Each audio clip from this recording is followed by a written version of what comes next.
Hey, what up, Bird?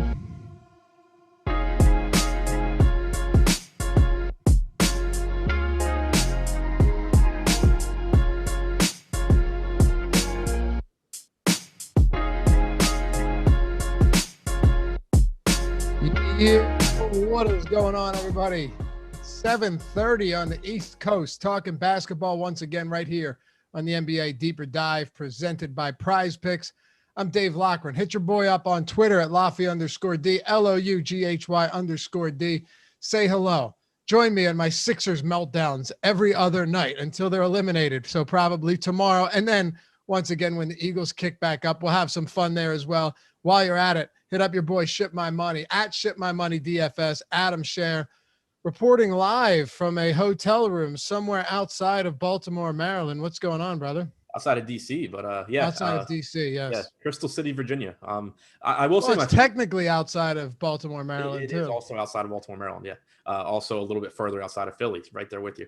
But yeah, right. I think my favorite part of the Sixers meltdown is that in each of the last two games, Aton, like going into halftime, has just put out tweets about how terrible the Hawks are. Dude, I was furious with him. Did you see my response on Twitter to him? No. I said, "You're a goddamn mush." Because he did it the first time, and I remembered, and then he did it again, and I was like, "Wow, he's really going to try and do this again." But they're up 30. I guess he feels safe. Shouldn't have felt safe, dude. I don't know what he's thinking. It's the Sixers. They blow leads left and right.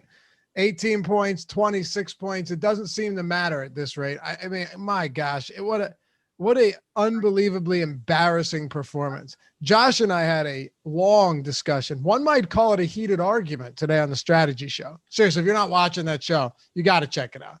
DFS content and better banter than you're ever going to get on First Take or any stuff like that. Actually, we had people in the comments today like, hey, I'm not even playing tonight, but I tuned in because I had to hear what was going to happen after that Sixers game. Love to hear that. But anyway, he took up the side of it has nothing to do with Ben Simmons and more to do with Tobias Harris. And obviously, I was pretty apoplectic when it came to Ben Simmons yesterday, and I took that side and Ben Simmons being a liability. So there's a bunch of different ways to look at it for sure, but they lost. They did. It was kind of fun to watch, but I bet. At the same time, I mean, it's still I would rather the Sixers advance because I think they're better. Did you watch the game? Yeah, I had it. Yeah, I mean, I watched it. I wasn't intently watching for parts of it, but I was watching. How big of an issue do you think the free throw shooting from Ben is with the way it affects not only his inability to hit them, but takes possessions out of the hands of Embiid and Curry and such? So I think it's obviously a big deal where I feel like Twitter just ends up getting, and people just talking in general, end up like going too far either direction. Of course it matters. Like if Ben Simmons could shoot free throws, that would be the Hawks wouldn't be able to just hack him and they would, get points out of those possessions, whatever. But you also have the other people that just like completely ignore defense, completely ignore his playmaking, and are just like Ben Simmons, bad free throw shooter, bad basketball player. For sure. That's the hyperbolic take. My take is none of that stuff matters, including first team all defense and all of that, if your coach can't even put you on the floor late in the game because you're getting hacked. Right. Yeah, I agree the free throws matter. I mean, it's crazy to say they don't matter. Like, of course, he's shooting like worse than Shaq. Literally, actually, yeah. It's less for me, again, about how many he missed and counting up and being like, well, if he made 4, they would have won. And more so saying I'd rather have a Seth Curry 3 or a Joel Embiid, just burying guys in the post and in the paint than Ben Simmons getting 1 or 0 points. So it is what it is. Congrats to the Hawks on that win, though. Gutty win for sure. I'm still pissed off, but maybe we'll go. I almost hope the Sixers just lose in 6. Get them out of my life at this point. I told Josh I'm no longer a fan, Adam. I'm done. Washington's getting a new coaching staff, so you can always come over there. Needless to say, I won't be making that transition anytime soon. I'd rather go back to Rudy. At least they could lose miserably in the postseason. Well, Washington got there too. But anyway, we're here to talk about tonight's game. We got Brooklyn, we got the Milwaukee Bucks, and we're happy to have all of you guys with us. As always, hit that thumbs up. Make it the first thing you do when you jump in here. Of course, only if you appreciate this and like the free content and maybe even like us a little bit too. That's the easiest way to help show us some love around this way. It helps us put out better content and keep improving the process, improving the shows and improving the product, because the YouTube algorithm, man, it's hard to predict it, but thumbs up and subscribing to this channel are really the two biggest ways to help us keep doing what we do and put out this great free content that you guys come and hang with us every day. So appreciate you for that. We got a lot on the list today, Adam, and I want to start it off with this. Not the Sixers recap, not the fact that the Kawhi Leonard list Clippers just knocked the Bucks down yesterday, the Jazz down, and went from 0-2 to 3-2 in the series and can finish it in Game 6. But more so, let's take a look at this series recap. More than anything, the Game 5 recap with James Harden playing 46 minutes, Durant having 100 DraftKings point game, literally 100 DraftKings point game, and so many other things there. We'll get to the rotations later in the show. We'll talk about Harden a little bit. We'll talk about KD and Giannis and how much captain spot they're going to absorb today, or ownership. But from a Game 5 standpoint, if you're recapping this, what are your biggest takeaways that we can use as ammunition going into Game 6? So for both teams, we saw entirely different rotations than we had previously. Of course, with the Nets, part of that's because, or a lot of it's because of Harden, but even beyond that, the front court rotation was different. It was different for both teams. You got smaller lineups from Milwaukee. So that's one thing where, you and I were talking a little bit before the show, and I know we'll obviously dive into it a bit more. There's no guarantee you see those same rotations, but it does really change the approach, because previously in this series, especially on these showdown slates, you were getting value from guys like Nicholas Claxton and Bobby Portis, who combined to play 1.7 minutes last game. That obviously is a bit of an issue. And then, the guys that got more run, Pat Connaughton in particular, he's still cheap, but he's more expensive than Portis is. So it does take away a little bit of value. You saw Harden, who I think is obviously the biggest question mark coming out of that game. He played 46 minutes, which on the one hand is obviously great when you have someone that is coming back from a hamstring injury. But on the other hand, he didn't really do anything offensively. He was basically out there as a decoy. I don't even know if he would have played that many minutes if Mike Budenholzer hadn't been just asleep at the wheel and kept throwing either Drew Holiday or Chris Middleton onto Harden and letting the Nets play 4-on-4. So, on the one hand, 46 minutes is great, and everyone saw what happened in that game. But on the other hand, is he any better today? Is he going to be able to drive? He just wasn't able to drive at all in that game. So that's, another thing that we saw that changed things, but we really don't have a good idea of what to expect going into tonight. Gabriel Delgadillo, excuse the pronunciation if that's wrong, super chatted us just to say Suns in 4. I'm assuming you saw that video.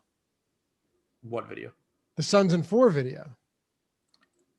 I mean, I've seen a still of the guy. I haven't seen a video. You didn't see the fight in the stands? No. Oh my God, you're missing out, man. I'll have to check it out. Yeah, I didn't realize I didn't realize there was a video to it. Oh, there was a phenomenal video. You have this one dude who has the high ground, right? He's a row up, reaches down and sucker punches him. The guy grabs him. The guy below, the Suns fan in Denver, who no charges were pressed because fans in attendance, many Denver Nuggets fans, said it was in self-defense. I was just thinking, if that was in Philly and like an Atlanta fan did that, every Philly fan would be like, no, he started it. Right. Yeah. Man, Denver fans have been wild lately. There was that. They have. So he sucker punches him. This guy grabs him by the shirt. And usually, like, you don't see uppercuts land as well as this. Just 5-6 consecutive uppercuts. The guy just gets his head, just fetal position. Stop hitting me. Stop hitting me.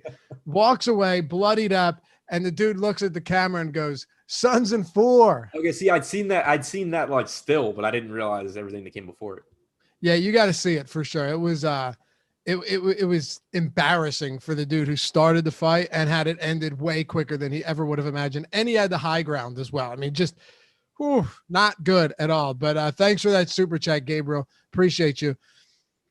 The strategy that we go into with every showdown is a little bit different, right? Depending on the slate, depending on what the rotation looks like, depending on how many guys these coaches are running. But it feels like it gets even more difficult now. We will break down these rotations in full later on the show, so don't go anywhere for that. But you look at last game, and KD played the entirety of the game, 48 minutes. Harden played almost 46 minutes. Joe Harris played 37 minutes. Blake Griffin played almost 30 minutes. Jeff Green played 35 minutes off the bench. Landry Shamet played 28 minutes. Bruce Brown only played 13. But then you look at the Bucks. Their bench outside of Pat Connaughton and then 13 minutes from Forbes didn't exist at all. So the further we get into the playoffs, the harder it is to find any decent value for these showdown slates. How does that affect our strategy every night? Yeah, I mean, it makes a big difference, especially when you're talking about these teams where you have a lot of guys to pay up for. Giannis, Durant, obviously, Harden, maybe Middleton's even pretty expensive. You do still have Pat Connaughton at 2,800 on DraftKings, Tucker at 2,400, Shamet at 3,200 if you're looking to go there in tournaments. But you're not going to feel good about Tucker and Connaughton, I don't think. But at least they are still cheaper. Like, it would be a little bit bigger of an issue if Connaughton were, let's say, like 4,400, which I think he might have actually been last slate, but that was. Yeah, I feel like he was last slate, or at least more expensive. But like if you had Tucker priced up, if you had Connaughton priced up, it would start to be really difficult to make lineups. As is, it's not really that tough. But what you do need to keep in mind from a value standpoint is with both of these teams running tighter rotations, there's fewer guys for you to just like roll the dice on and hope that you get a good game out of. Like, for example, last night with the Hawks, I know the winning lineup in like the $300 on DraftKings had Okongwu at 1,200, I think it was.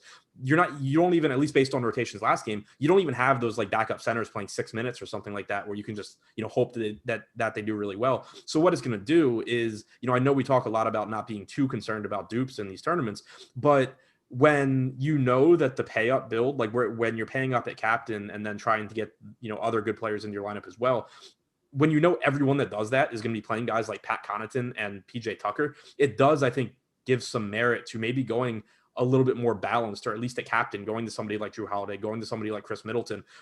Maybe it's not as imperative to get the highest scorer at captain, because if these guys like Connaughton and PJ Tucker really struggle, you're going to have a leg up, even if you sacrifice a little bit in terms of raw points at the captain spot. El Negro said, what about my super chat? I'm curious if he actually did super chat, because I didn't. I think he's talking shit about my hair. That's what I've seen at some point. Oh, I didn't see that. Maybe that is what it is. It's possible. Did you get your dome split? Me? Yeah. I got a haircut. You get your dome, your ears lowered? Looks good to me. I don't see an issue with it. I don't know. That's a Baltimore cut for sure, though. Like that's a Baltimore cut. What is a Baltimore cut? It's in Philly. That's a very common cut around there. Yeah. You see a lot of that for sure. Okay, hold on. Jordan, can we make a rule? Adam can't get on air without a hat. I think your hair looks fine, dude. I don't see what's wrong. I mean, I promise you. Wait, Jordan said that? No. Oh, okay. El Negro Loco. Jordan sent me the he actually did super chat of $5. So appreciate it, man. But look, I would tell you, I have no problem insulting you, and you would do the exact same to me. Yeah, without a doubt. But yeah, I was a little more concerned when Kim Jong-un producer was insulting me.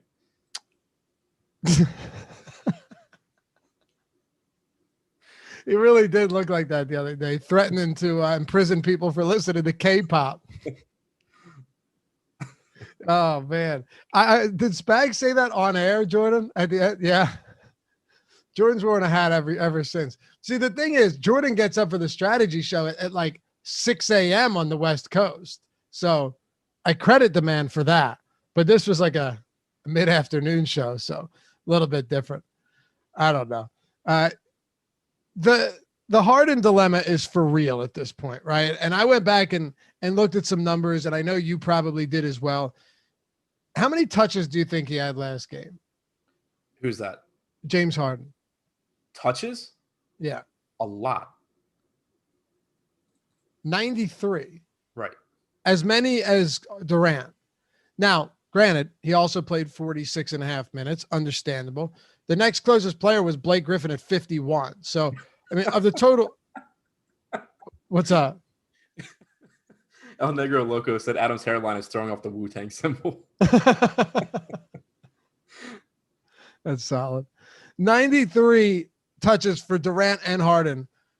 And Harden's average time of possession was 7.4 seconds. 4.77 seconds per touch. That's not a guy that's just standing around. Like now, when Durant had the ball, yeah, when he was off the ball, sure. But Harden, to a large extent, was still involved in the sense that he had a ton of touches. He held onto the ball for a while. He had 11 potential assists, which I would have liked to have obviously, seen more of, because there's games where Harden has like 25 potential assists. But all in all, what do you take away from that last game if he's at the same or slightly better health today, but he plays almost the entirety of the 48 minutes? If he plays the same way, I'm not really interested, because he was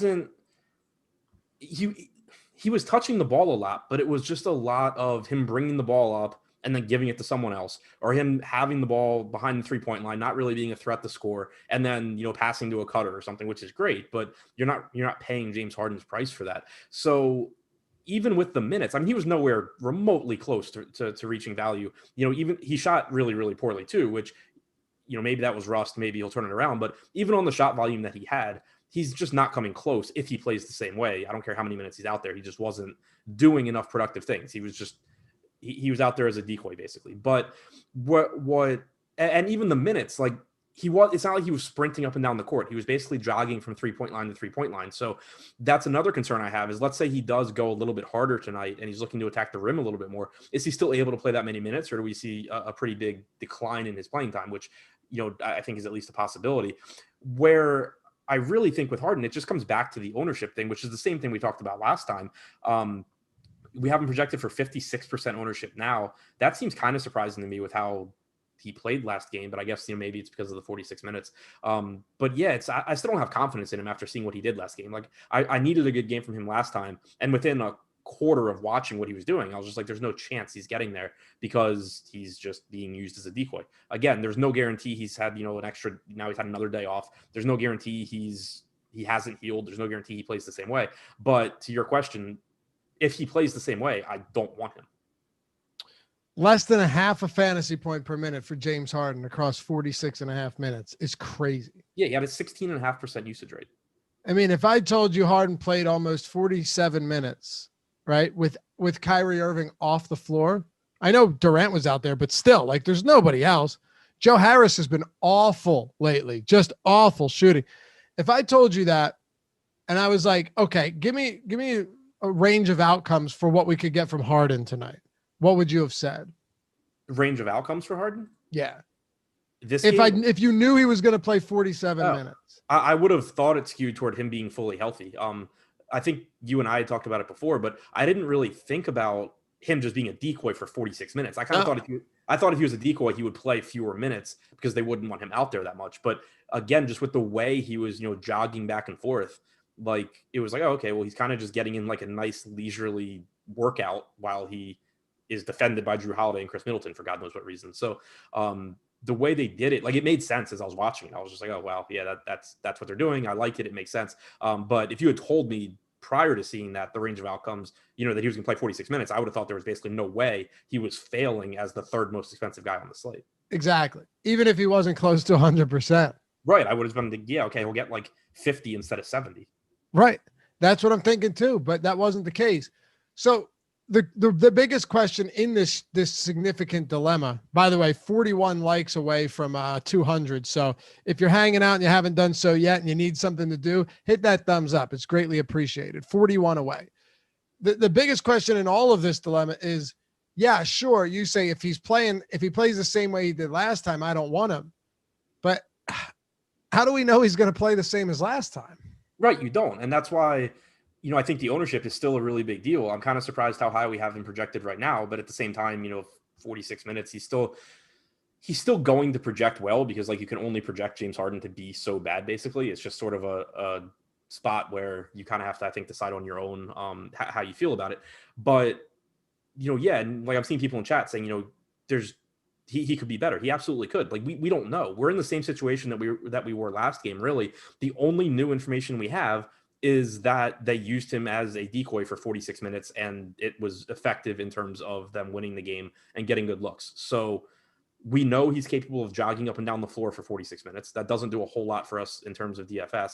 We know that 2 days ago, he was not capable of getting to the rim. He also was hitting the front of the rim on pretty much all of his threes, which you really like to see when you have someone coming back from a lower body injury. So to me, other than the playing time, there's nothing really good to take from the last game, but there's also no guarantee that he just isn't better. I mean, look at Joel Embiid 2 games ago. Yeah, 2 games ago, like they said they had to sit him down during shoot around because his knee was bothering him so much. And then yesterday he goes out and just plays amazing. Guys feel differently on different days. There's no real way to know what you're getting. There's no way to guarantee one way or the other. All you can really do is take what you got, try and use what you saw last game. But I don't even think there's a whole lot that we can take away. So I'll use 720, our boy 720 Red Dogs comment to kind of preface this last question on Harden. He says, no one in this chat has any clue what Harden is going to do tonight. Exactly. Yes, you're right. So with that in mind, what do we do with James Harden, given that we don't know how he's going to play, we don't know how he's going to look, and we don't know what he's going to do? It kind of just goes back to what we talked about last time with risk tolerance. I will say I don't anticipate playing him at captain tonight like I did last time in cash.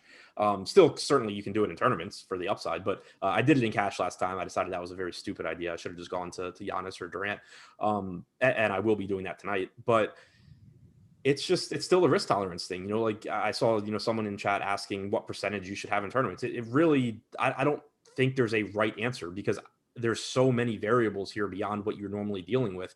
If you're someone that plays a more aggressive style and you're comfortable just taking, pretty big losses any given night, then you can go heavier on Harden because there's no doubt that he has tournament winning potential. He could be the highest scorer on the slate. If he were 100%, he'd be the highest projected player on the slate.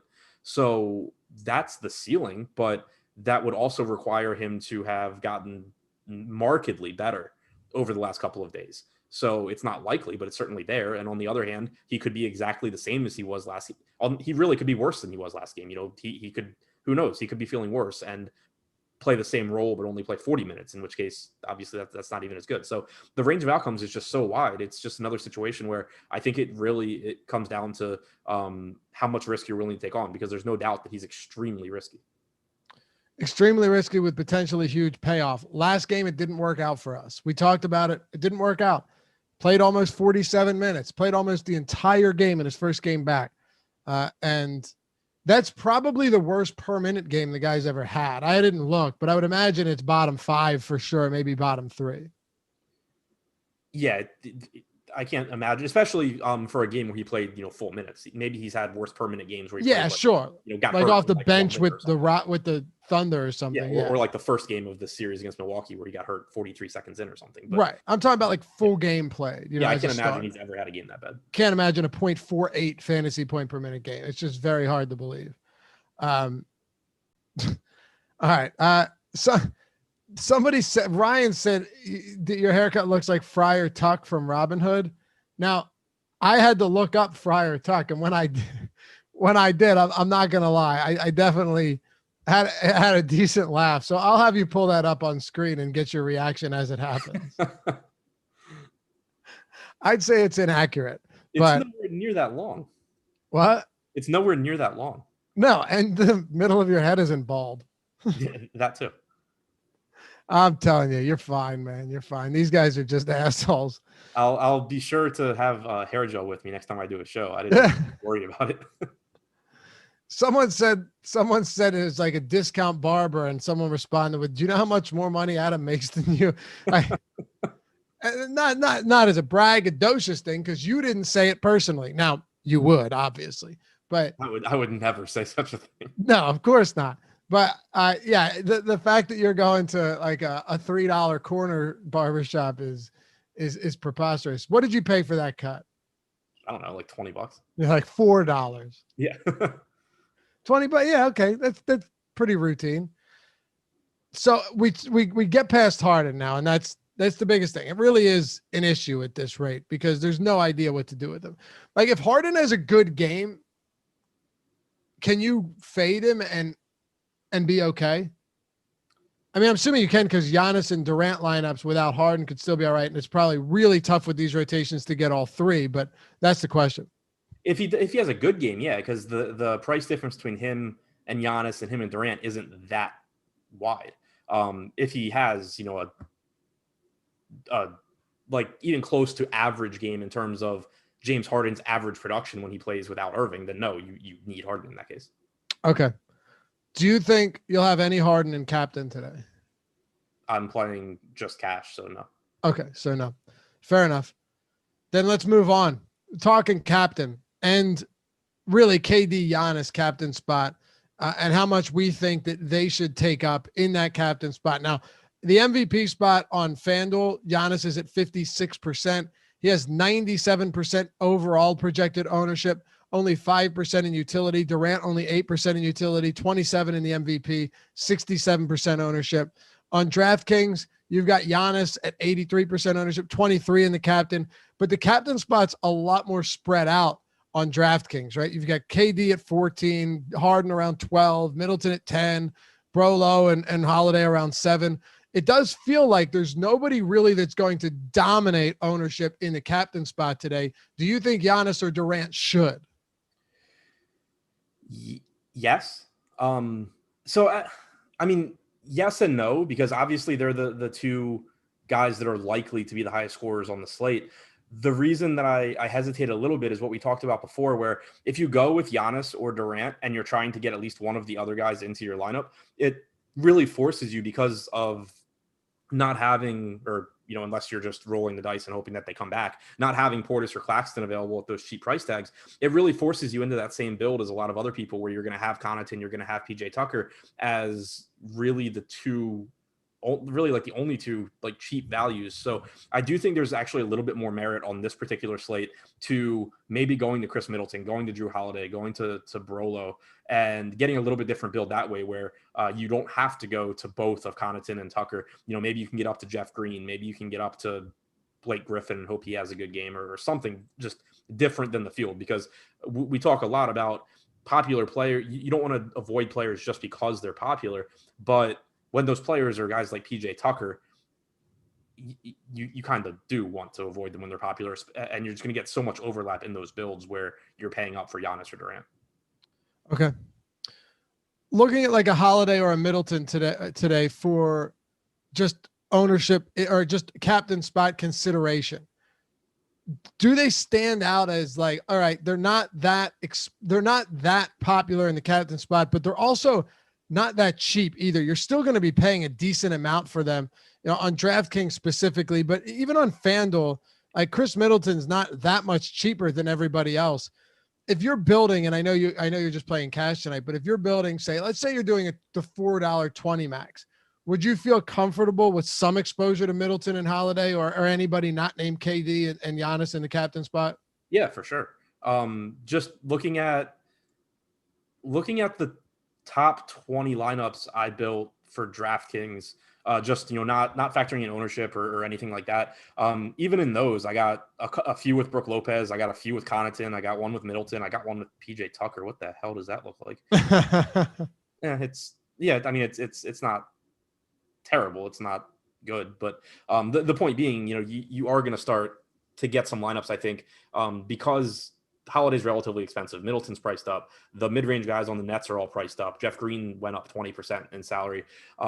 You do, I think, actually get some benefits by going to someone like Middleton or Holiday at captain. Like looking at the build, my top Khris Middleton lineup, it still has Tucker and Connaughton, but it gets me Brook Lopez instead of I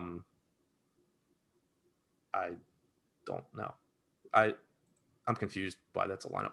Okay, so the top Khris Middleton lineup actually is, I don't really like it. Like I'm not really gaining anything by playing it. But you could use it where like you play Middleton at captain, maybe you come off Giannis, play Holiday, and then you can upgrade Tucker or Connaughton, something like that in tournaments. I think makes sense. Okay, fair enough.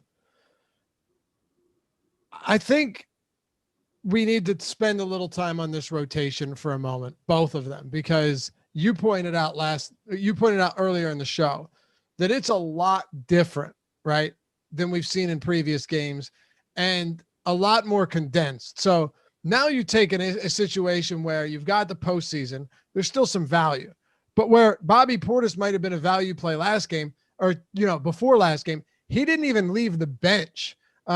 Prior to that, Harden was out or Irving was out. You know, you had Bruce Brown who played 13 minutes. You had Mike James, who barely got out the floor. Nick Claxton played like 1.5 minutes last game. So guys that, sure, you look at them and you're not excited about playing them whatsoever. I understand that. You don't have to be excited about playing them you don't have to be excited about playing them.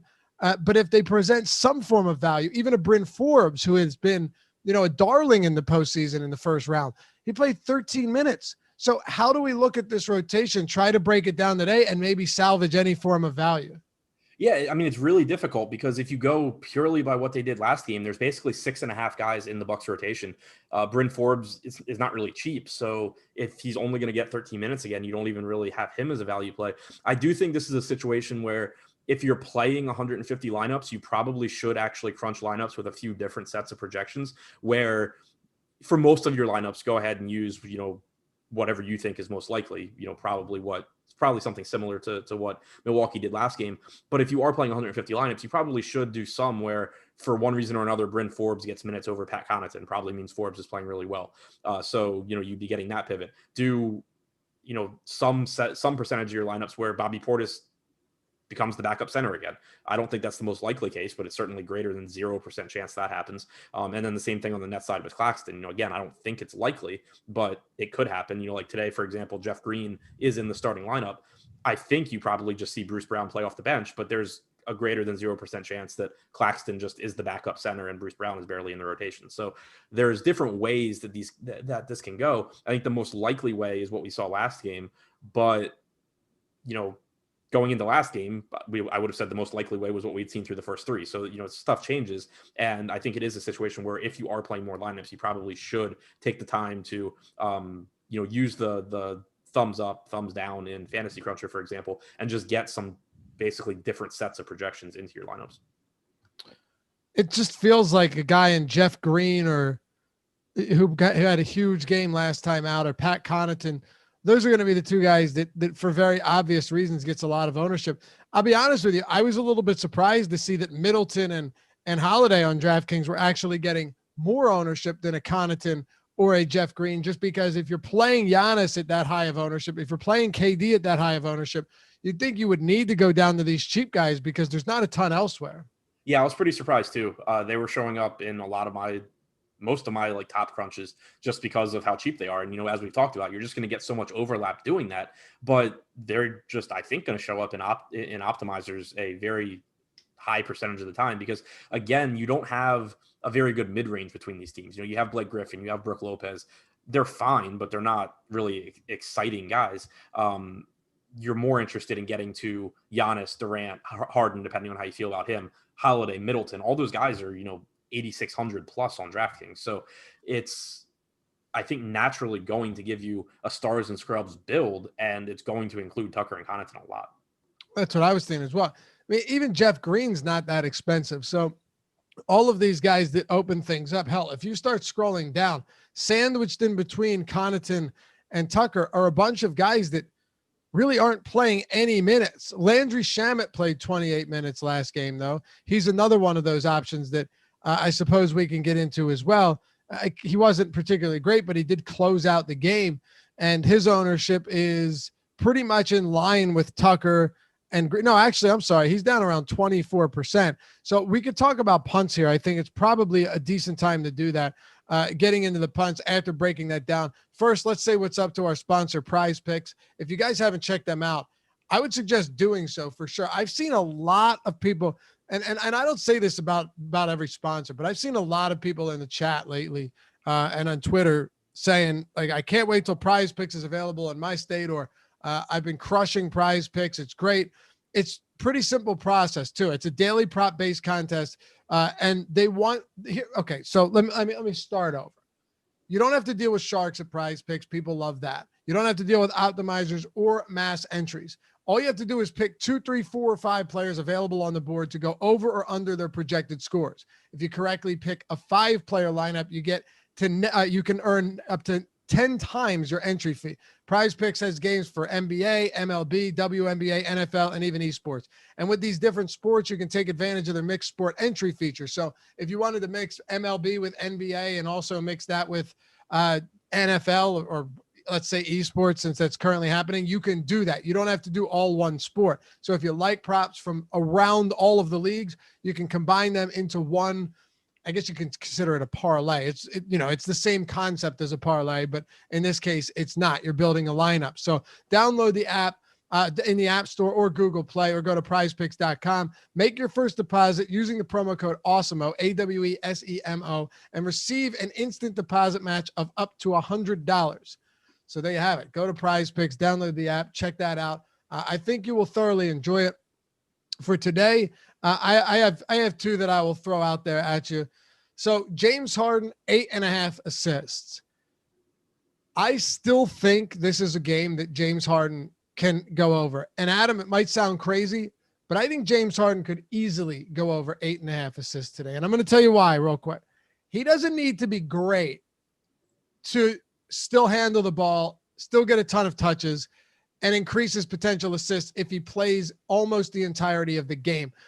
I don't think it's a crazy thought to assume the guy had almost 100 touches last game. He's going to luck into a handful of assists, and then he kind of just has to fall into a few more. I don't think over 8.5 is a crazy number at all, even though he only had 8 last game. Yeah, I mean, there's a couple things. One, the Nets shot really poorly from 3 in the first half. 2, you could certainly see the Bucks like double Durant more in this game, which would allow Harden to pick up more assists. That being said, my exact assist projection for James Harden is 8.5. Right. And Jordan just pulled up Odd Shopper. This is what I love being able to do. Now, like over 8.5, I'm looking at this, and I actually like the odds elsewhere too. You can get plus money on over 8.5.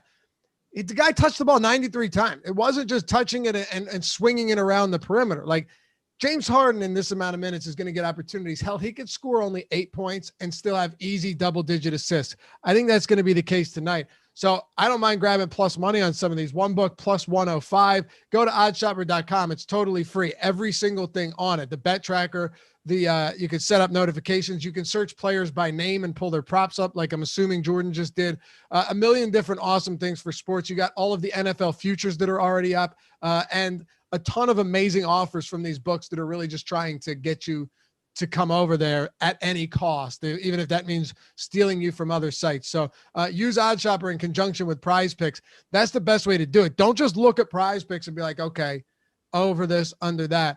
Take a look at what other books are putting out there, and PrizePicks lines are pretty sharp. I'll give it to them, but there's always ways to find good ones there. And by shopping around, that's the way to be a long-term sustainable winning bettor, and also to have success on sites like PrizePicks as well. All right. So we talked about rotations. Now it's time to dive into these punts, which we did a little bit already, Adam, but now that we have the rotations locked in, how do we filter out these dirt cheap plays? And I think you've done a good job, pretty succinct job of breaking down most of them. Are there any guys that might give us some form of differentiation that are not totally boneheaded, stupid plays that make no sense other than just wanting to be insanely different? It's really tough. I mean, Bobby Portis is projected for 20% ownership. So, I mean, it's crazy. You're not even getting like a huge advantage by playing a guy who didn't step on the floor last game. Giannis's brother is projected for 10% ownership. I mean, Claxton's price came up to 3,800. Mike James is expensive. It's really difficult, I think, to get creative. Elijah Bryant is projected for 21% ownership. I didn't realize I forgot he was even on the Bucks. He played a little bit in the first half last game. I'm not expecting him to play today.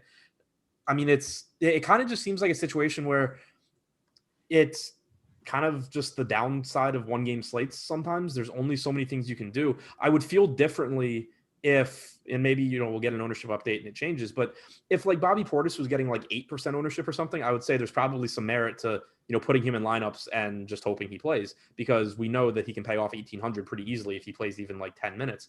But if 1/5 of the field is going to be using Bobby Portis, there's not that much upside to using a guy who just didn't play last game. And the same thing goes for Claxton. He's getting less ownership. He's a lot more expensive. Same thing goes for Thanasis Antetokounmpo. It's just, I don't know. I looking at the ownership, I almost just think that you're better off maybe being overweight on guys like Landry Shamet that played big minutes last game, Jeff Green at 35%.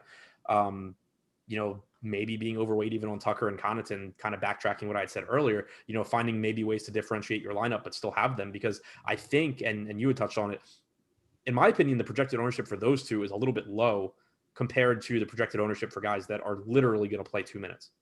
Maybe. Yeah, exactly. Oh, good. Our boy Ripple FX is back in chat. Guy had an absolute meltdown in my Twitter mentions yesterday.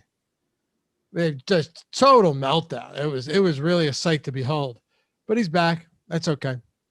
Welcome, Ripple, and appreciate the kind words. I was thinking about this too when it comes to some of these cheap options. It's even a more difficult situation with the Nets than it's been with any other team this year. We've talked about it a little bit, but you have to think about this, Adam. They were in dire straits, right? You lose Kyrie Irving. Steve Nash and company were desperate to put themselves competitive after taking a 2-0 lead and smoking the Bucks in games 1 and 2. Okay. Which led to them losing game 3 and 4. Of course, Harden being out. And then the Irving injury really put them in a hole for game 4. And then enter game 5. They were desperate enough to play Harden after he was out and then doubtful. So clearly, and we saw it after game 5, Harden was in no condition to be playing that. If this was a regular season game, he wouldn't even be close to cleared. He'd probably be out for another 10 days, by the looks of it. But that tells me that there's really no incentive in game 6 for Nash to go back to what the rotation looked earlier in the series.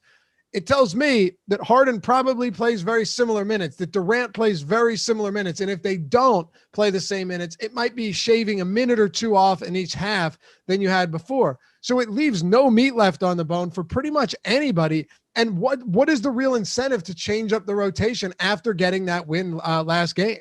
Yeah, exactly. And I think you'll probably get some people using the narrative, the Reggie Miller narrative, for lack of a better better phrase, where maybe they'll take it easy on like Harden and then just be ready for game 7, but they don't want to play game 7. They want to finish this off now, rest Harden as long as they can before the next series. Like they're going to try and win this game. I agree. Like, you're never going to project Kevin Durant to play 48 minutes. You're not projecting Harden to play 46 again, but I still think there's a good chance you get like 42 and 44 or something like that from those guys, because, again, if they can close this series out here, why wouldn't they want to? That's the way I see it as well. And on the other side, like, is there anyone other at this rate than Pat Connaughton? And like, is there anyone other than Pat Connaughton? Bryn Forbes, I think. You can definitely make the case for, so like we saw all those minutes from Connaughton last game. What happens if Bryn Forbes comes out and just has one of those games like he did against Miami, knocks down like 4 threes right out of the gate? He probably picks up some more minutes at the expense of Connaughton. I think that Connaughton is the one clearly that's more likely to play minutes. We've seen that multiple times now. But if we haven't seen what happens in a just really good Bryn Forbes shooting game, the problem is that you're not getting the same type of build when you make that pivot. You're sacrificing $1,600 to go from Connaughton to Forbes. So it still makes it really, really difficult to do. The optimal lineup today. Curious to know what it is right now. Josh talked about it earlier in the day, but I'm assuming it could still be the same, but ownership changes and things change. What do you have as the optimal lineup with an unadulterated crunch? You want my cash lineup? Oh, is it your cash lineup? Okay. I mean, no one here is playing you in cash. Yeah. That's all right. You don't have to, but tell me this. Does it has 2 of the big 3, right? Not 3. Yeah. Okay. Does it have any of the mid-range players in like Middleton and Drew? Yeah, one of those 2, and then I think Brook Lopez is probably in it too. Okay. And then the punts. I'm not trying to get your entire lineup here, but like, have you punted in this? Yeah. You have to. You don't have a choice. Yeah. Right. Okay. Makes sense. Yeah, I wasn't sure if that was the exact lineup you were playing today. I mean, I don't see any reason it wouldn't be, right? Just kind of given the nature of cash games, but yeah, I actually have 2 projected exactly the same because I have Durant and Giannis the same. But yeah. All right, so give me the one you're not playing. the one of those that I'm not playing a captain, and then the other one at utility, and then I mean we've already pretty much said what it is. Yeah, that's actually very true. All right, so the optimal lineup though is something that you're playing cash. Would you be willing? I asked Josh the same thing today, and I know that you and him have been having extensive conversations about this. Would you be willing to run the optimal lineup in tournaments tonight if you were playing large field GPPs, 150 max entries, or hell, even large field single entries or 20 max? If I'm maxing the tournament, yes. If I am someone taking shots at a tournament, throwing, $100 into the $20 or whatever, like playing 5 lineups, then no. Because I think if you're playing a limited number of lineups, you can make some very, very good lineups that have a reasonable chance of beating the, quote unquote optimal and winning more money. The reason that I think as you play more lineups, you should probably just have the best lineups, the highest projected lineups too, is that I can't imagine my 155th lineup, projected lineup is not just absolute garbage on this slate. Like I just can't imagine it's any good at all. Like you're probably, even though like you're hoping that even if you play it, you're hoping that one of your other lineups wins, not the one that's the highest projected. But I think you're probably making more money by just, if that happens to win the slate, you're still getting you're getting like $500 back or whatever, than just throwing some lineup in that has, Khris Middleton instead of Kevin Durant in a spot. It's just, I think that there's probably just not enough good lineups that you can make that it's worth just not having the best one in one of your 150. That's a very good point. But yeah, if you're playing like 5 lineups, that's not something you're looking to get in. Right. Yeah. Cause you can make, some good lineups. Yeah. Exactly. If you ignore the top 5 projected lineups and play lineups 6 through 10, those are still good lineups that have a chance at winning.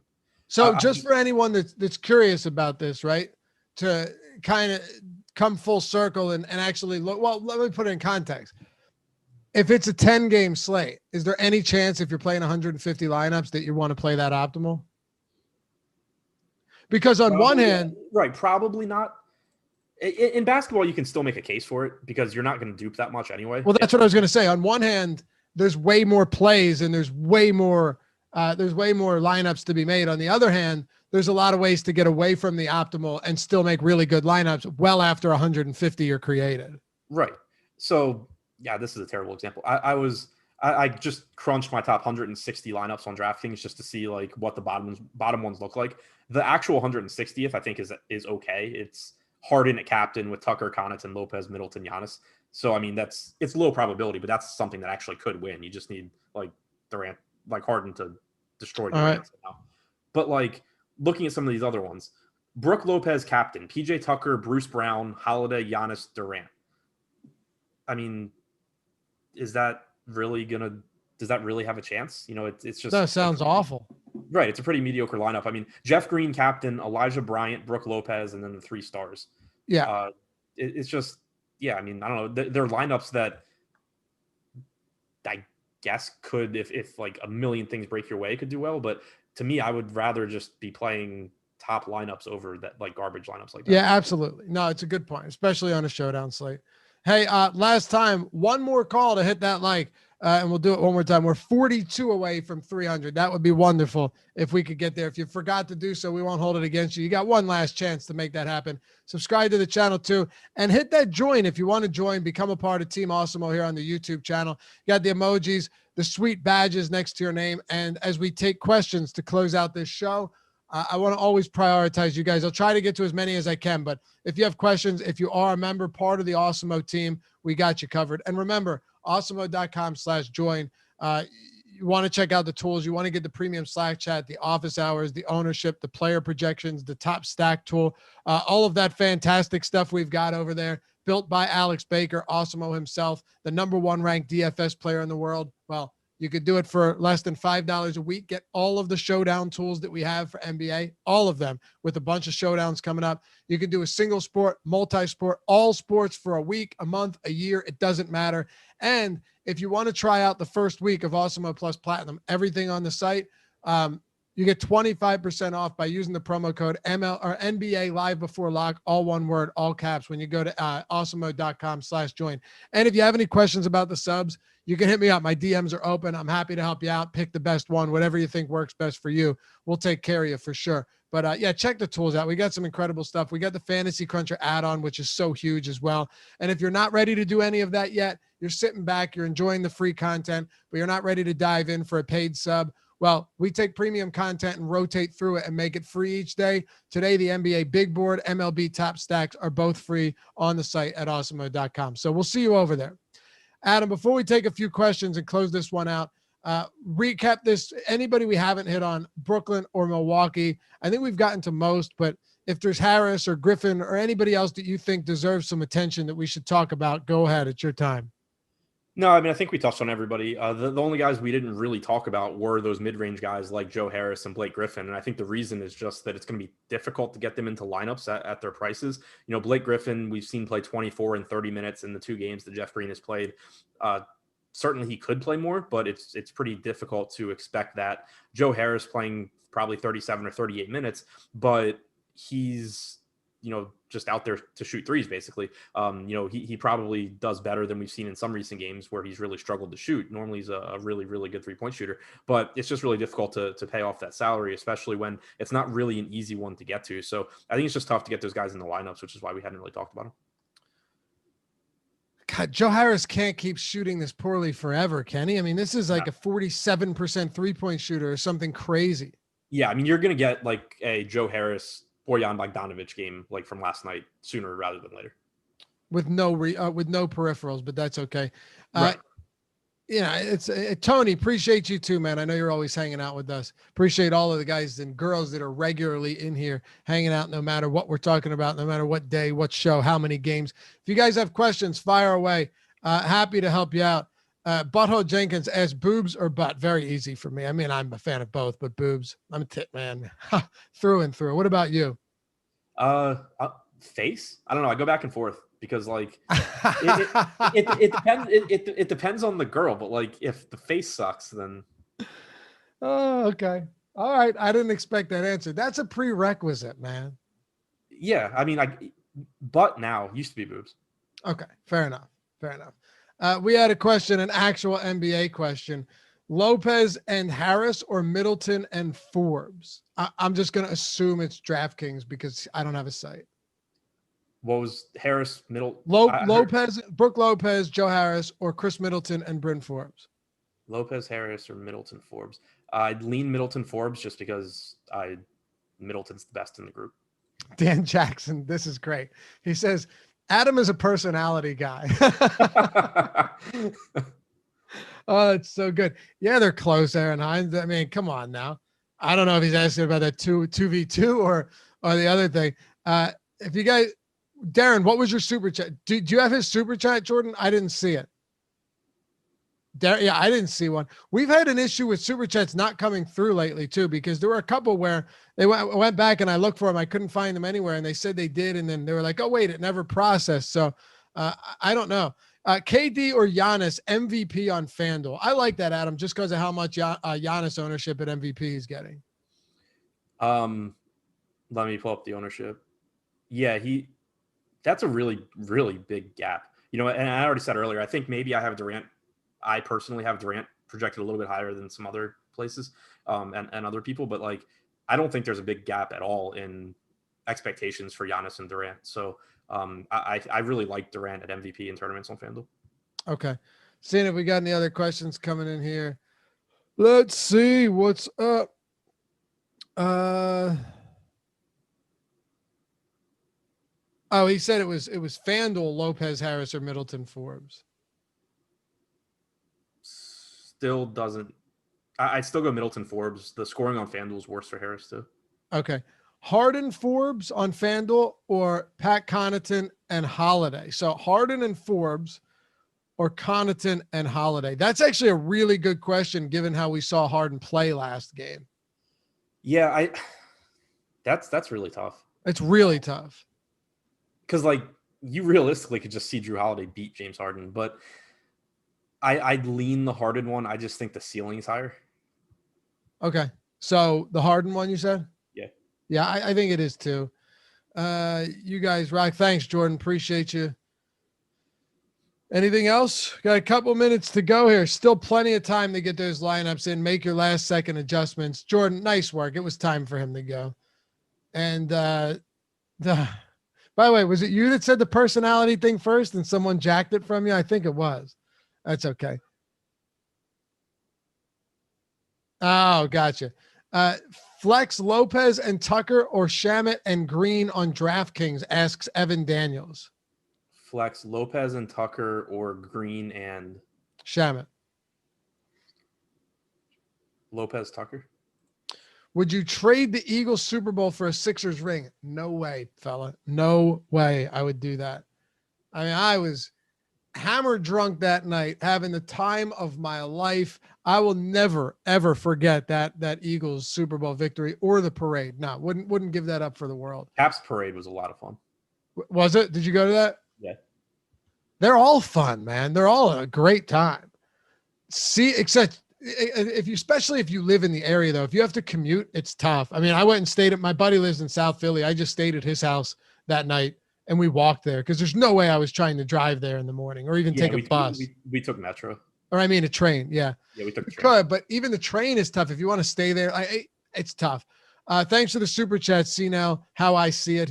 Is Luka, Dame, or Lowry a Laker next year? Not Luka. Yeah, it's not going to be Luka. Dame, I don't know. Can they even swing that? I have no idea what the. That's a question for Josh because I don't really get down and dirty with those contracts. Yeah. Normally, asking Josh shit is kind of useless, but that's the kind of thing he knows.